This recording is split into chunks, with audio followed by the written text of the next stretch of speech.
NCR general, मैं zone 8 sector number 1 से बोल रहा हूँ। यहाँ पे लैंडस्लाइडिंग आ चुकी है, तो प्लीज़ आप SDRF को ये इन्फॉर्म करो और बाकी वो मेडिकल वालों को भी इन्फॉर्म करो। यहाँ तमाम हजरात से अपील की जाती है कि आगे लैंडस्लाइड आ गया है, यहाँ थोड़ा आगे खतरा है। आप तमाम हजरात से रिक्वेस्ट करते हैं कि आप थोड़ा सा हमारे साथ तावन करें।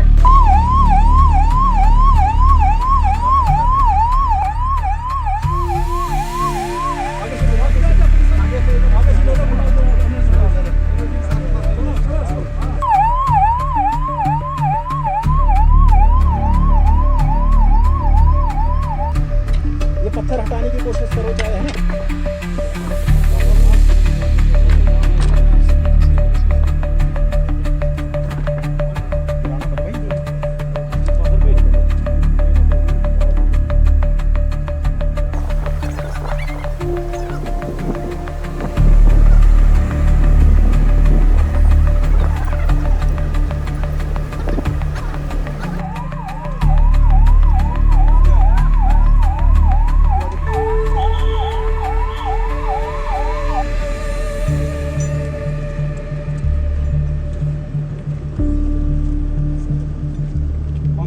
हार्ड बंद